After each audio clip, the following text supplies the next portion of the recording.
আমি শিয়ালদায় থাকি, তো আমার বাড়ির পাশে না কোলে মার্কেট আছে, বুঝলেন, আমার ওয়ার্ডেই। তো আমি সেখানে দেখি, ধরুন চাষির ঘর থেকে সবজি এলো, সবজিগুলো বাছাই করা হয়, একদম যেটা ফ্রেশ চকচকে একদম নিটল, সেগুলোকে একটা ভাগ করা হয়। তারপরে আরেকটা সেকেন্ড গ্রেড বার করা হয়, একটু একটু কানা, একটু দাগি, একটু পচা আলাদা করা হয়। আর একেবারে পচে যাওয়া, সরে যাওয়া যে মালগুলো, সেগুলোকে আলাদা করা হয়। প্রথমটা যায় হচ্ছে মলে, দ্বিতীয়টা যায় হচ্ছে কলকাতার বড় বাজারে, তৃতীয়টা যায় হচ্ছে একেবারে ভাগাদরে, রাস্তায় ফেলা থাকে। এইভাবে মেয়েদের ভাগ করা হয়, কোনটা শাহজাহান নেবে, কোনটাকে উত্তম নিয়ে যাবে ঘরে, কোনটাকে শিবু হাজরার ভোগে দেওয়া হবে, আর কোনটা তার চেলা চামুন্ড পারিষদরা পাবে। আপনি বলছেন নারীদের ভাতা দেওয়া হচ্ছে, লক্ষ্মী ভাণ্ডার, আপনি বলুন জেলের আরেক নাম কি? সংশোধনাগার। এই সংশোধনাগারে গত কয়েক বছরে 196 জন মহিলা গর্ভবতী হয়েছে। নীরবে নিভৃতে, এগুলো যে সব ভালোবাসা, এগুলো যে সব প্রেমের ফসল, তা তো নয়। নীরবে একদম নিশ্চুপভাবে নিঃশব্দে ধর্ষণ হয়ে চলেছে জেলের ভেতরে। কেন হলো? মানে আপনি কি আশা করেছিলেন ওরা মোমবাতি নিয়ে বেরোবে? মোমবাতিগুলো কোথায় গুঁজে রেখেছে, সেখান থেকে বার করা সম্ভব? হ্যাঁ, সেখান থেকে আর বার করা ওদের সম্ভব নয়। আমি আপনাদের একটা কথা বলি, বুদ্ধিকে যারা জীবিকা হিসেবে ব্যবহার করে তারা তো বুদ্ধিজীবী, বুদ্ধিকে যারা জীবিকা হিসেবে ব্যবহার করে তারাই তো বুদ্ধিজীবী। তাই বুদ্ধি দিয়েই তারা আজকে চুপ করে থাকা শ্রেয় মনে করেছে, তারা তো অনুদান বন্ধ হয়ে যাবে। ওই যে একটা আর্টিস্ট কাকে, সে মালটা কোথায়? আবার একটা দাঁড়িয়েওলা নিজেকে রবীন্দ্রনাথ ভাবে কবিতা লেখে, হ্যাঁ, সে কোথায়? কোথায় অপর্ণা সেন, কোথায় কৌশিক সেন? এদের ব্যক্তিগত জীবন খুবই খারাপ। আঁকতে পারে মানে লোকটা মানুষ ভালো, তা হতে পারে না। ভালো সিনেমায় অ্যাক্টিং করে মানে লোকটা ভালো, তা হতে পারে না। আমরা বাঙালিরা সেই ভুলটা করেছিলাম। আমরা ভালো আঁকে মানে ভালো মানুষ, তা নয়। বেশি লেখাপড়া শিখেছে মানে ভালো মানুষ, তা নয়। লাদেনও লেখাপড়া জানতো। এদেরকে শুলে চড়ানো উচিত সন্দেশখালির বাজারে নিয়ে গিয়ে। যারা মাকে, বোনকে পণ্য হিসেবে ব্যবহার করে, যারা তাদের লালসার ভোগের পাত্র হিসেবে ব্যবহার করে, যারা আইটেম মনে করে, তাদেরকে এমন চরম শাস্তি দেওয়া উচিত যাদের কুকুর শিয়াল দিয়ে খাওয়ানো উচিত। অনেক ফাইন্ডিং কমিটি আমি দেখেছি, যাই ভাবুন না কেন, it is now time to action. ফ্যাক্টের আবার কি আছে? ওই তো টিভিতে বলছে, তো ক্যামেরার সামনে বলছে, তো আবার কি ফ্যাক্ট দেখার আছে? আপনার কি ফ্যাক্ট নতুন করে জানার বাকি আছে কিছু? আজকে যদি এই ঘটনার পরও বাংলার মানুষ চুপ থাকে, 1000 টাকার লক্ষ্মী ভাণ্ডার নিয়ে যদি নাচতে থাকে, তাহলে তাকে, তার বউকে রাত্রিবেলা ভেট পাঠাতেই হবে। এরপর হয়তো নওশাদকে জেলে ভরে যাতে সংখ্যালঘু ভোট, ভাইপোর জেতা কনফার্ম করবে। যদি সত্যিই ওখানে বিজেপি এই কাণ্ড করে থাকতে পারে, এই যে শাহজাহান সাম্রাজ্যে, মোগল সাম্রাজ্যে যদি এই বিজেপি আগুন ধরিয়ে থাকতে পারে, আমি এই বিজেপিকে স্যালুট জানাই। সজলদা, আমরা দেখেছি যে রাজ্য বাজেটে লক্ষ্মীর ভাণ্ডার যে প্রকল্প, তাতে মহিলাদের জন্য সেই টাকার পরিমাণ বাড়িয়ে 500 থেকে 1000 টাকা করা হয়েছে। কিন্তু সেখানে দেখা যাচ্ছে যে সন্দেশখালির যারা লক্ষ্মী, যে মহিলারা রয়েছেন, তারা হাতে ঝাঁটা, বাঁশ ইত্যাদি নিয়ে তেড়ে আসছেন এবং তারা লক্ষ্মীর ভাণ্ডার ছুঁড়ে ফেলে প্রায় রণচণ্ডী মূর্তি ধারণ করেছেন। কি মনে হয় আপনার, যে তারা হঠাৎ করে কি দুর্গার মূর্তি নিলেন সন্দেশখালিতে? কি মনে হয়? দেখুন, হঠাৎ করে তো কিছু হয়নি। হ্যাঁ, হঠাৎ করে কিছু হয়নি। আপনি আসলে, আমরা ঠিক অনুধাবন করতে পারছি, কারণ এই জিনিসগুলো আমরা ওই গ্যাংস অফ ওয়াসিপুরে দেখেছি। এইগুলো আমরা কিছু কিছু ওই ওটিটি প্ল্যাটফর্মে আজকাল যেসব ওয়েব সিরিজ হয় সেখানে দেখি। আমরা একটা সিনেমায় দেখেছিলাম, নামটা এক্ষুনি খেয়াল নেই, যে আমার বউকে তুলে নিয়ে গেছে, বলেছে আবার যখন ইচ্ছে হবে ছেড়ে দিয়ে যাব। আমি একজন পুলিশ অফিসার, সে আবার, তাও আমি কিছু বলতে পারছি না। আজকে পশ্চিমবঙ্গের অবস্থা সিরিয়া, আফগানিস্তান, পাকিস্তানের থেকেও যে খারাপ। আপনি ভাবুন, মহিলাদের চেহারা, সৌন্দর্য, বয়স দেখে সবাইকে দাঁড় করিয়ে ঝাড়াই বাছাই করা হতো, যে A group, B group, C group. আমি শিয়ালদায় থাকি, তো আমার বাড়ির পাশে না কোলে মার্কেট আছে, বুঝলেন, আমার ওয়ার্ডেই।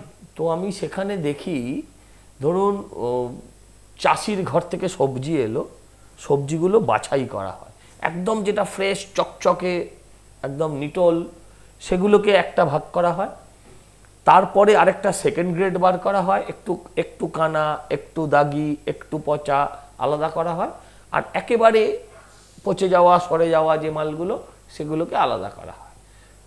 প্রথমটা যায় হচ্ছে মলে, দ্বিতীয়টা যায় হচ্ছে কলকাতার বড় বাজারে, তৃতীয়টা যায় হচ্ছে একেবারে ভাগাদরে, রাস্তায় ফেলা থাকে।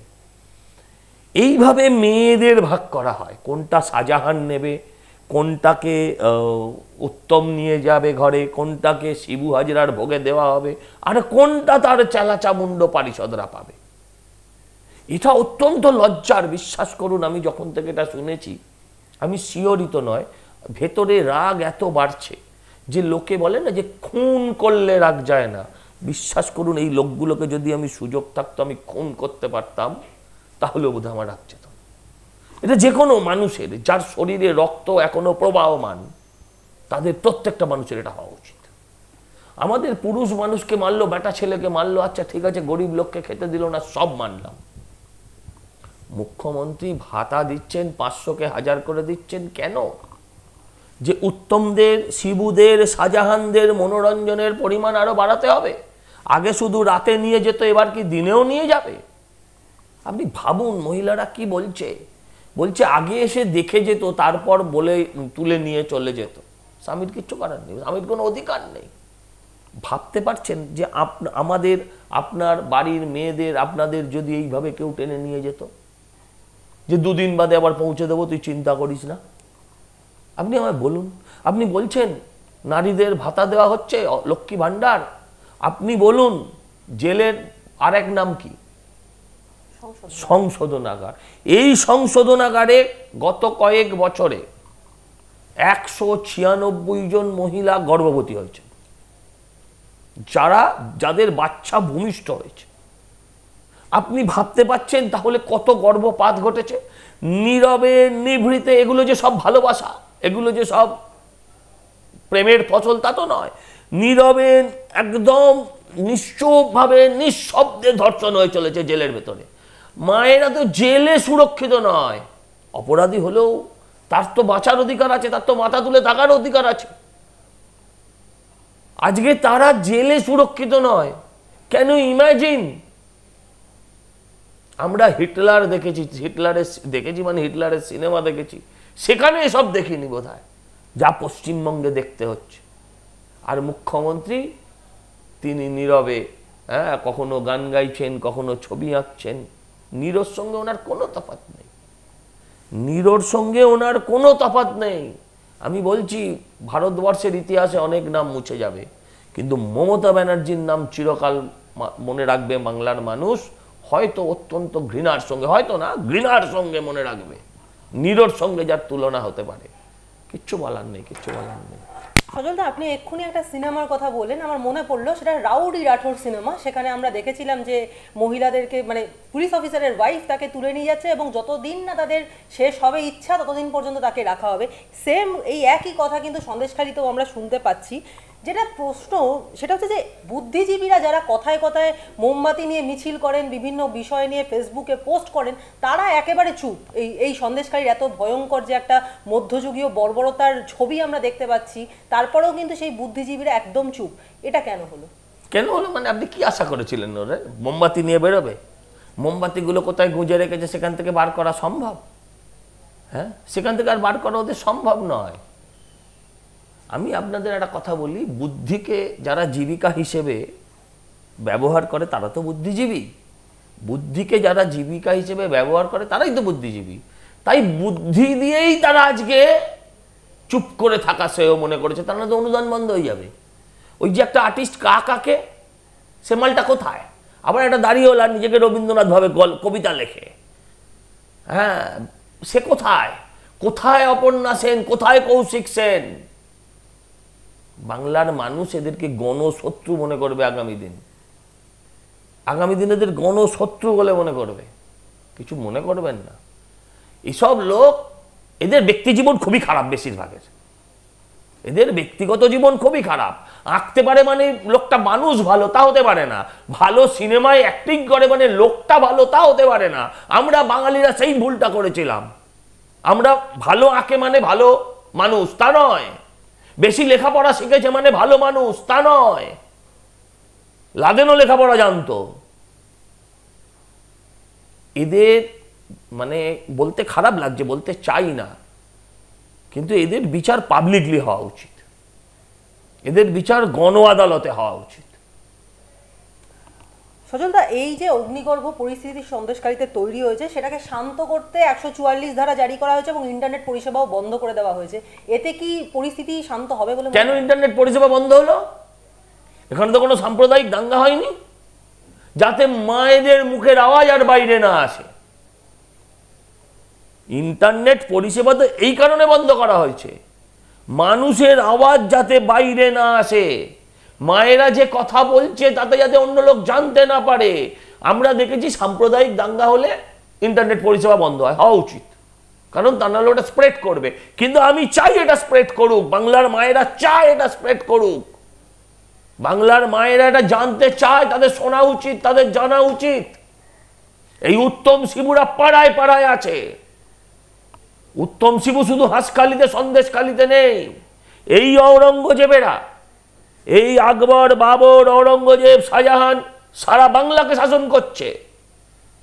আকবররা অতীতেও যা করেছিল, অন্য লোকের স্ত্রীকে তুলে নিয়ে যাওয়া, অন্য মাকে অন্য বোনকে তুলে নিয়ে যাওয়া, যখন যাকে ইচ্ছে তাকে ভোগ করা, এরাও তাই করছে।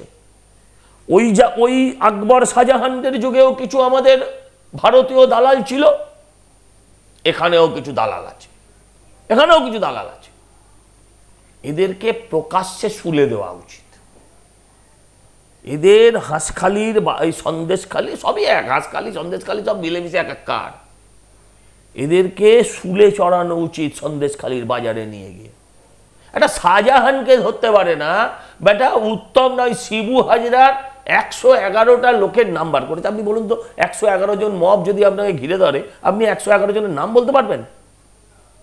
111 জন, মানে খুঁজে খুঁজে লিস্ট করে করে, যারা ওগুলো সব ছোট ছোট দ্বীপ, এক একটা দ্বীপ, সন্দেশখালি একটা দ্বীপ, এটা যেটা হয়েছে এটার নাম কি খালি একটা, সেটা একটা দ্বীপ, প্রত্যেকটা আলাদা আলাদা দ্বীপ, বিভিন্ন দ্বীপের যারা ভারতীয় জনতা পার্টির কর্মীরা আছে, সেই কর্মীদের আলাদা আলাদা করে লিস্ট করে নাম নেওয়া হয়েছে। এবং মজার ঘটনা হচ্ছে, মজার জিনিস হচ্ছে, তাদের বহু লোক এই রাজ্যে থাকে না, তাদের বহু লোক এখন এই রাজ্যে থাকে না। কেউ কেরলে থাকে, কেউ গুজরাটে কাজ করে, কেউ উত্তরপ্রদেশে কাজ করে, এই রাজ্যেই থাকে না। তাদের নামও আছে এফআইআরে, আর পুলিশ সেই এফআইআর নিয়ে অ্যাকশন করছে। যখন কদিন আগে আমরা দেখেছিলাম পুলিশকে গাছে বেঁধে মারছে,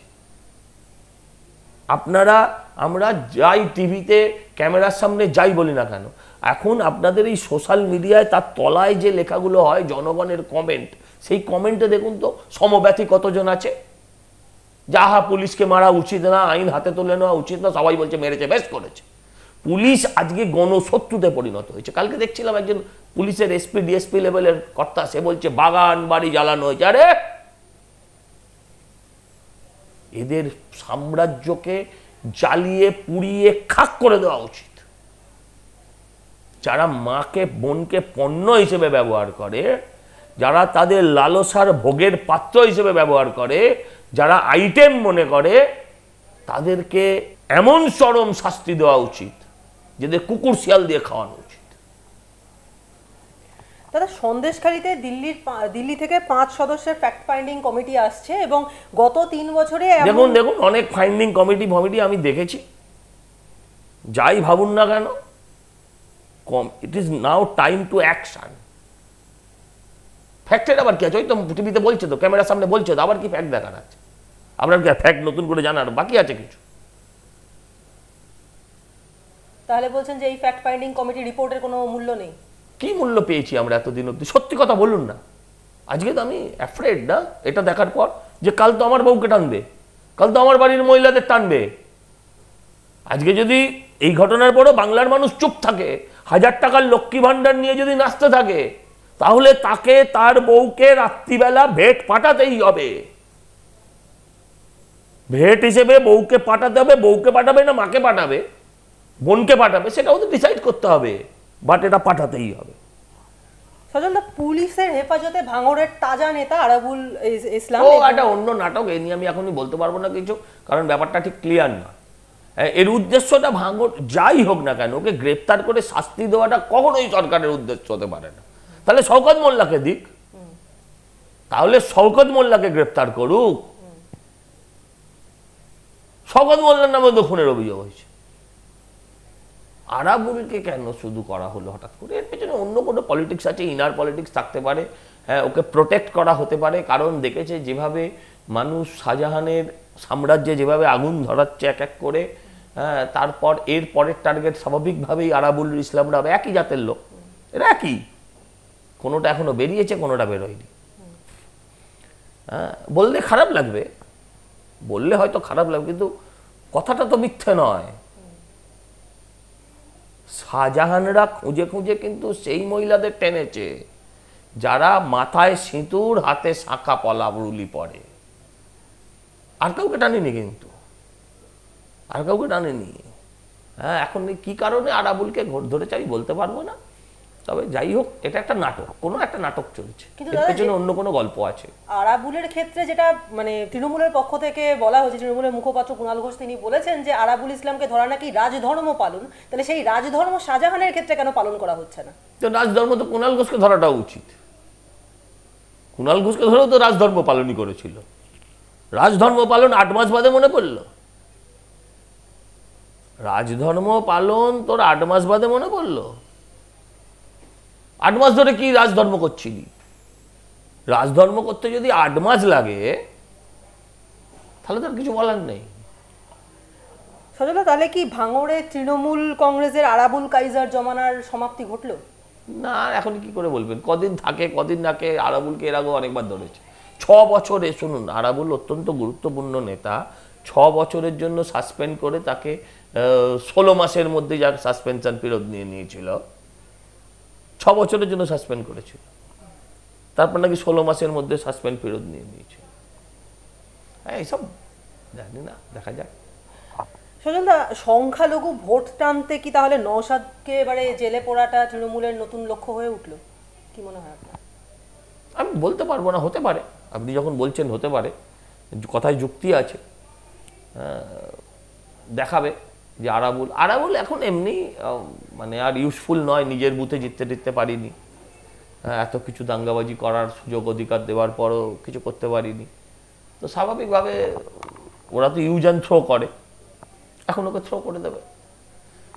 এরপর হয়তো নওশাদকে জেলে ভরে যাতে সংখ্যালঘু ভোট, ভাইপোর জেতা কনফার্ম করবে, পিসি ভাইপোর ওই যে বিচ্ছেদ, সেটা আবার যে সংযুক্তিকরণ হয়তো এই সিদ্ধান্তের মধ্যে দিয়ে হয়েছে, যাতে শওকতকে পুরো জায়গাটা ছেড়ে দেওয়া যায়।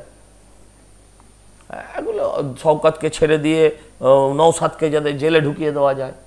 কিন্তু আমার মনে হয় এইভাবে জনগণকে বেশি দিন আটকে রাখা যায় না, জনগণ রিয়াক্ট করবে যেমনভাবে সন্দেহ। ঠিক এই জিনিসটাই তো, শুনুন আমি আপনাকে বুঝিয়ে বলি। প্রথম হলো কেশপুর, তারপর হলো নেতাই, তারপর হলো তারপর ছোট আঙ্গারিয়া, নেতাই, পরপর হতে হতে নন্দীগ্রাম দিয়ে শেষ। ঠিক, এটাতেই যে একদম সরকার ধসে যাবে তা না, কিন্তু প্রতিদিন ঘটবে, প্রতিদিন ঘটছে, একই চেহারা, একই চরিত্রে, একই কথা বলছে শাসক। সেদিনও বলেছিল এর পেছনে নকশাল আছে, মাওবাদী আছে, এসব আছে, আজকে বলছে বিজেপি আছে। যদি সত্যিই ওখানে বিজেপি এই কাণ্ড করে থাকতে পারে, এই যে শাহজাহান সাম্রাজ্যে, মোগল সাম্রাজ্যে যদি এই বিজেপি আগুন ধরিয়ে থাকতে পারে, আমি এই বিজেপিকে স্যালুট জানাই। ঠিক করেছে যদি পারে, আর যদি করে থাকে, তাহলে যদি শাহজাহান সাম্রাজ্যে যদি 24-এ আগুন লাগিয়ে পারে, তাহলে 26-এ কিন্তু আগুনটা জ্বলবে কালীঘাটে, কেউ আটকাতে পারে।